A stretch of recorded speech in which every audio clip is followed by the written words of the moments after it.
കൊടും ചൂടിൽ കേരളം വെന്തുരുകുമ്പോൾ ജനങ്ങൾക്ക് കുടിവെള്ളം നൽകുന്ന കാര്യത്തിലും പിണറായി സർക്കാർ പരാജയം സമ്മതിച്ചിരിക്കുകയാണ്.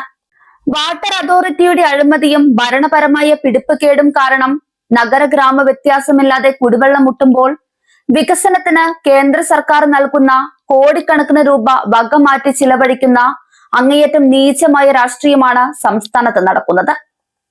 ജലജീവൻ മിഷനും അമൃത് പദ്ധതിക്കുമായി മോദി സർക്കാർ നൽകിയ വിഹിതം കൃത്യമായി വിനിയോഗിക്കാതെ അത് മറ്റാവശ്യങ്ങൾക്കായി തട്ടിയെടുത്ത പിണറായി വിജയന്റെ മുക്കൽ രാഷ്ട്രീയം കേരളത്തെ ഒരു തുള്ളി വെള്ളത്തിനായി കൊതിക്കേണ്ട അവസ്ഥയിലേക്ക് തള്ളിയിട്ടിരിക്കുകയാണ്. പൊതു ടാപ്പുകളുടെ വാട്ടർ ചാർജ് ഇനത്തിൽ കേന്ദ്ര സർക്കാർ LSGD വഴി നൽകിയ 1405 കോടി രൂപ പോലും സംസ്ഥാന സർക്കാർ കവർന്നെടുത്തുവെന്ന ഞെട്ടിക്കുന്ന വിവരങ്ങളാണ് പുറത്തുവരുന്നത്. കരാറുകാർക്ക് നൽകാനുള്ള 169 കോടി രൂപ കുടിശ്ശിക വരുത്തിയതോടെ സംസ്ഥാനത്തെ പൈപ്പ് പൊട്ടലും ചോർച്ചയും പരിഹരിക്കാൻ ആരുമില്ലാത്ത അവസ്ഥയായി. 4 വർഷത്തിനിടെ 3.34 ലക്ഷം തവണ പൈപ്പ് പൊട്ടിയിട്ടും പൈപ്പുകൾ മാറ്റാൻ പണമില്ലെന്ന് പരിദേവനം പറയുന്ന സർക്കാർ കേന്ദ്രം നൽകിയ ആയിരക്കണക്കിന് കോടി രൂപ എങ്ങോട്ടാണ് മാറ്റിയതെന്ന് ജനങ്ങളോട് മറുപടി പറയണം. സംസ്ഥാനത്തെ കുടിവെള്ളം മുട്ടിക്കുന്നത് പോരാഞ്ഞിട്ടാണ് തിരുവനന്തപുരം നഗരസഭയിലെ BJP ഭരണത്തെ തകർക്കാൻ മന്ത്രി ശിവൻകുട്ടിയുടെ നേതൃത്വത്തിൽ CPM പുതിയ നാടകങ്ങളുമായി ഇറങ്ങിയത്.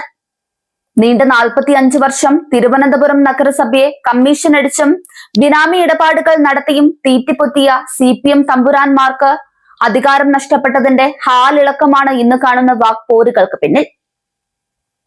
400 രൂപയുടെ നിലവിളക്കിന് 6000 രൂപ മാസവാടക എഴുതി ജനങ്ങളുടെ നികുതി പണം കവർന്ന ഇടത് ഭരണസമിതിയുടെ അഴിമതി കഥകൾ ഓരോന്നായി BJP ഭരണസമിതി പുറത്തു കൊണ്ടുവരുമ്പോൾ സഖാക്കൾക്ക് സമനില തെറ്റുന്നത് സ്വാഭാവികമാണ്. നഗരസഭയുടെ പ്രവർത്തനം അവതാളത്തിലാണെന്നും നഗരം നാറുന്നുവെന്നും പരിഹസിക്കുന്ന ശിവൻകുട്ടി ഈ നഗരത്തെ മാലിന്യ കൂമ്പാരമാക്കിയ വിളപ്പിൻശാല പദ്ധതി തകർത്തത് തന്റെ നേതൃത്വത്തിലാണെന്ന സത്യം മറച്ചു പിടിക്കുകയാണ്. സഖാക്കളുടെ അഴിമതിക്കും പിരിവിനും കൂട്ടിട്ട BJP ഭരണസമിതിയെ അപകീർത്തിപ്പെടുത്താൻ കുടിവെള്ളമില്ലാത്തതും തെരുവ് വിളക്ക് കത്താത്തതും നഗരസഭയുടെ കുറ്റമാണെന്ന് വരുത്തി തീർക്കാനുള്ള ക്യാപ്സ്യൂൾ വിതരണമാണ് നടക്കുന്നത്. കുടിവെള്ള വിതരണം നടത്തേണ്ടത് സംസ്ഥാന സർക്കാരിന് കീഴിലെ വാട്ടർ അതോറിറ്റിയാണെന്നും അവർ വെള്ളം നൽകാത്തതിന് നഗരസഭയെ കുറ്റപ്പെടുത്തുന്നത് വിവരക്കേടാണെന്നും മേയർ VV രാജേഷും ഡെപ്യൂട്ടി മേയർ ആശാനാഥും കൃത്യമായി മറുപടി നൽകിയതാണ്. വികസനത്തിന് കേന്ദ്രം നൽകുന്ന പണം വിഴുങ്ങുന്ന പിണറായി സർക്കാരും കമ്മീഷൻ അടിക്കാൻ പറ്റാത്തതിന്റെ പേരിൽ BJP ഭരണത്തെ ആക്രമിക്കുന്ന CPM-ഉം കേരളത്തിന്റെ ശാപമായി മാറിയിട്ടുണ്ട്. മോദി സർക്കാർ നൽകുന്ന ഫണ്ടുകൾ വകമാറ്റി പിണറായി സർക്കാർ ജനങ്ങളെ വഞ്ചിക്കുമ്പോൾ ജനപക്ഷത്ത് നിന്ന് പൊരുതാൻ BJP മാത്രമേ ഉള്ളൂ. മെയ് 4-ന് ഫലം വരുമ്പോൾ BJPയുടെ കരുത്ത് മനസ്സിലാക്കുമെന്നും ഈ തോൽവി ഭയന്നാണ് നഗരസഭയെ കടന്നാക്രമിക്കുന്നതുമെന്നുമാണ് BJP നേതാക്കളുടെ പക്ഷം.